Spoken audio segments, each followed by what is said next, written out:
Bonjour à tous, j'espère que vous allez bien. Alors aujourd'hui, nous nous retrouvons pour une nouvelle recette en pâtisserie. Et aujourd'hui, nous allons réaliser une galette tropézienne, ou on l'appelle également une tarte tropézienne. Alors on l'appelle comme ça parce que elle a été créée, bien sûr, dans la grande station balnéaire de Saint-Tropez. Alors vous allez voir, c'est un gâteau qui est extraordinaire, qui est très bon, qui est fait à base d'une brioche. Alors c'est relativement simple à faire, mais ça demande énormément de manipulation. Alors je vais vous laisser avec la liste des ingrédients et on se retrouve tout de suite après avec la vidéo.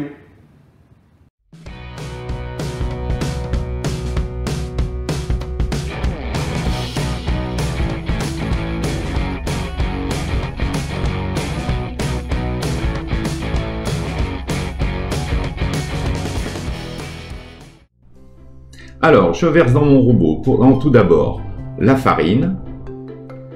Ensuite, je vais verser le sucre que j'ai mélangé au sel, les jaunes d'œufs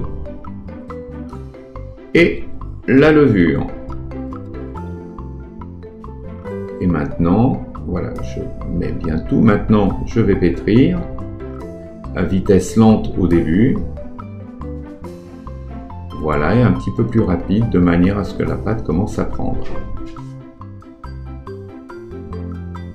Voilà, vous voyez, la pâte a commencé à prendre, elle est légèrement collante sur les bords, ce qui est tout à fait normal. Maintenant, j'y ajoute le beurre. Et là, on va pétrir pendant environ 7-8 minutes. Voilà, on ne va pas trop vite également pour démarrer. Et ensuite, on peut passer à une vitesse un peu plus rapide, jusqu'à ce que le beurre soit complètement incorporé. Voilà ce que ça donne une fois terminé. Je filme, bien entendu à l'aide de film alimentaire, mon bol, que je vais placer maintenant pour 2 heures au réfrigérateur.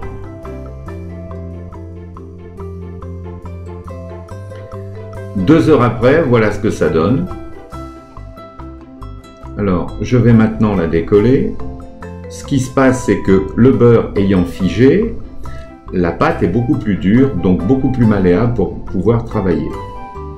Je farine bien mon plan de travail, car il faut vraiment bien le fariner, de manière à ce que la pâte ne colle pas dessus. Vous voyez, c'est assez dur comme pâte. Le beurre a vraiment fait son action.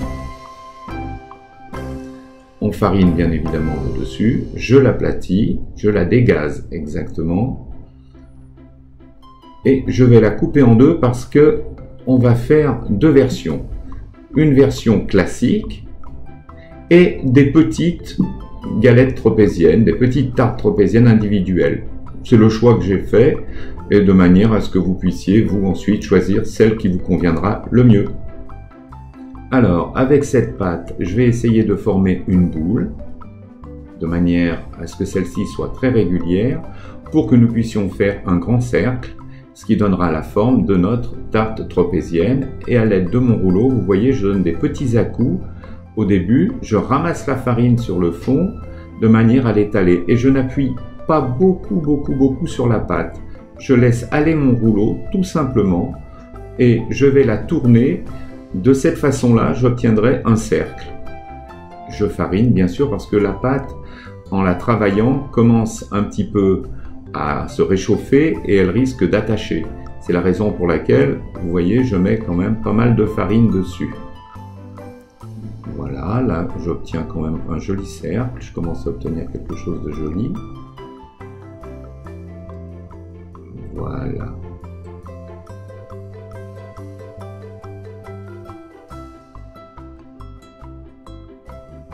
Et ensuite, je vais tout simplement la poser sur un cercle à tarte que j'ai mis sur une plaque avec un fond de papier sulfurisé, de manière à ce que celle-ci n'attache pas.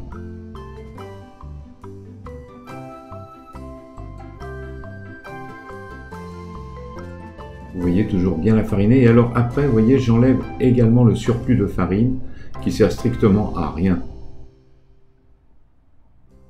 Voilà, vous voyez, une fois que ça a été terminé, j'ai installé ma pâte dans ce cercle à tarte et j'ai essayé d'être assez régulier. Sur le fond, comme vous le voyez, il y a une feuille de papier sulfurisé. Maintenant, je recouvre d'un linge et je vais laisser reposer comme ça pendant 20-25 minutes à peu près. Ma seconde boule de pâte, je vais m'en servir, comme je vous l'ai dit, pour faire des petites tartes tropéziennes individuelles. Alors, ça peut être pratique pour les enfants. Vous voyez, également, je reforme ma boule de manière à ce que celle-ci, voilà, bien la pétrir. Et je regarde bien en dessous parce que vous voyez, des fois, il peut manquer un peu de farine. Donc, je rajoute de la farine pour pas que ça attache.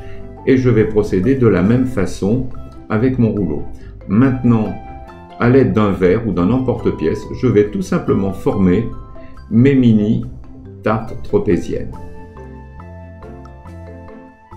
Voilà, ça m'en a donné 6. De cette façon, maintenant, après 20 minutes de pause, je vais passer le jaune d'œuf sur ma pâte, de manière à ce que celle-ci soit non seulement brillante, mais le jaune d'œuf donne également du croustillant à la pâte. Voilà, j'en mets bien, il ne faut pas hésiter d'en mettre. Hein. Voilà, je vais également maintenant mettre mon sucre en grains. Et alors celui-ci va bien adhérer au jaune d'œuf, ce qui fait qu'il ne partira pas. Même s'il y a toujours quelques grains qui s'en vont à la cuisson, mais ceux-ci vont vraiment bien adhérer.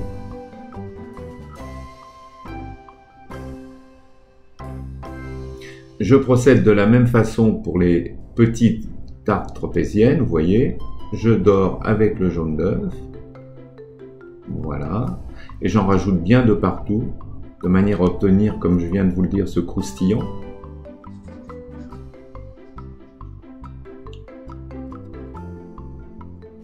Et de la même façon, je mets maintenant mes petits grains de sucre.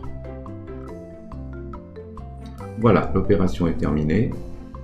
On va passer tout ça au four.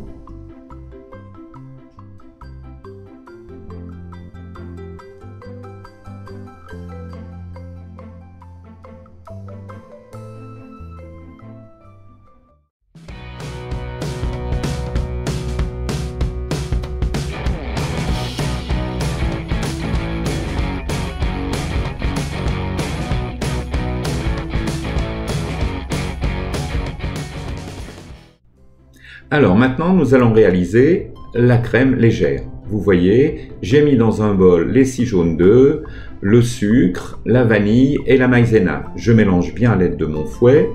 J'ai mis dans une casserole le lait. Je le mélange bien également pour pas qu'il attache au fond. Maintenant qu'il est chaud, je le retire du feu. Je verse toute la crème que j'ai préparée avec mes jaunes d'œufs. Voilà.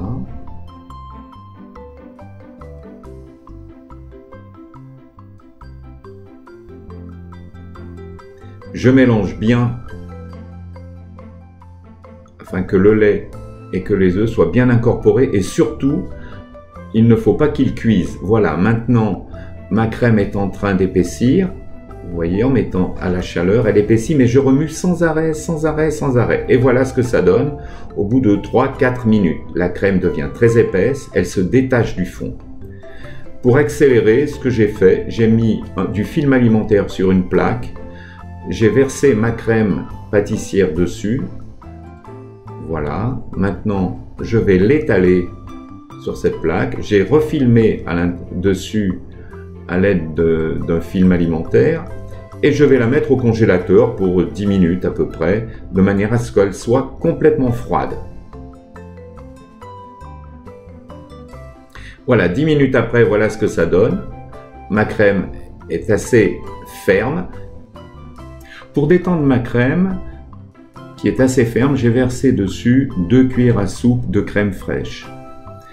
À l'aide de mon batteur, je vais à vitesse moyenne battre assez fermement de manière à ce que ma crème devienne assez homogène.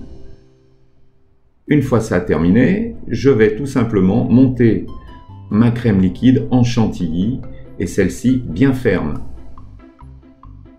Voilà, vous voyez, comme ça elle se tient bien.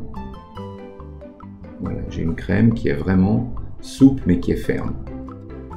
je mets à l'intérieur de ma crème chantilly un petit peu de crème pâtissière et je mélange très délicatement à l'aide de ma maryse et je vais renouveler cette opération plusieurs fois jusqu'à ce que j'y ai incorporé toute ma crème pâtissière. Vous voyez, le mouvement est toujours, on fait tourner le bol et on part vers le fond pour revenir vers l'extérieur. Voilà ce que l'on obtient, une crème qui se tient, qui est assez légère mais qui se tient bien et que l'on va pouvoir travailler. Ma brioche étant coupée en deux, je ponche à l'aide d'un sirop que j'ai fait avec du sucre et de l'eau et dans lequel j'ai mis un peu de vanille. Voilà. Une fois ça terminé, je remplis ma poche à douille de la crème. Alors j'ai pris une poche à douille parce que ça permet d'avoir une épaisseur bien régulière et on peut faire quelques petites décorations avec. C'est toujours très agréable au niveau de la présentation. Et vous voyez, comme je mets ma crème, je tiens bien ma main très écartée et je verse la crème sur les côtés. Voilà, j'ai choisi de faire des petits tas comme ça, des petites larmes. Voilà, tout autour.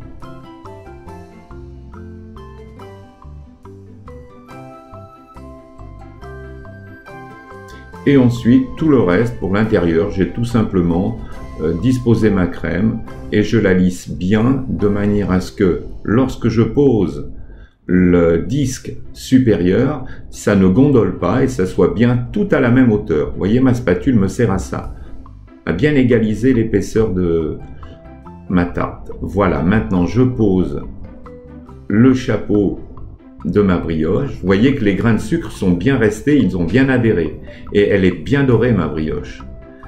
Donc maintenant je vais tout simplement passer le sucre glace.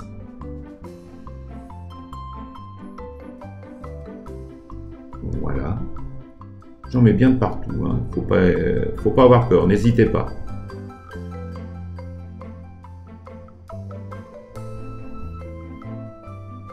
Voilà, c'est terminé. Vous voyez la petite et la grande. Alors maintenant, bon, on va déguster. Donc je vais me couper une part et j'en ai déjà très envie, j'en ai l'eau à la bouche.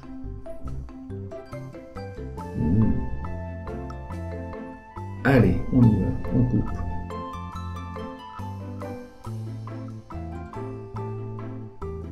Voilà. Une petite pelle à tarte.